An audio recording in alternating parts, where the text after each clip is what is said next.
time has come for Atlantis to rise again. 12 days to go, mapapanood na sa mga sinihan ang inaabangang DC comic superhero na Aquaman. Pero bago ang on-screen epic battle ng mga bida nitong sina Jason Momoa at Amber Heard, magpapasaya muna sila ng Pinoy fans. Kamusta, Philippines? Our new movie Aquaman is going to be the most epic underwater adventure of all time.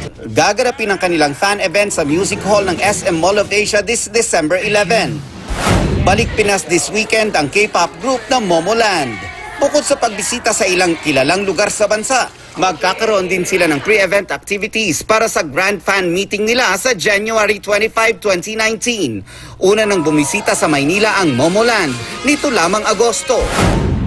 Warm welcome ang isinalubong ng mga Pinoy sa fan meeting ngayong araw ni Bad Genius Thai actor Chanon Santinatorncool. Happy ang aktor sa natanggap niyang suporta mula sa mga tagahanga na game na nakipaglaro at nagtanong sa kanya.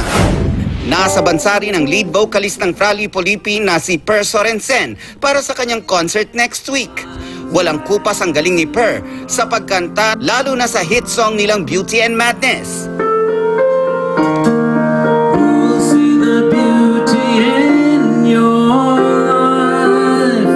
Bukod sa energetic crowd, excited na rin siyang muling matikman ang Pinoy delicacy na adobo at kilawin. Nelson Canlas updated sa showbiz happenings.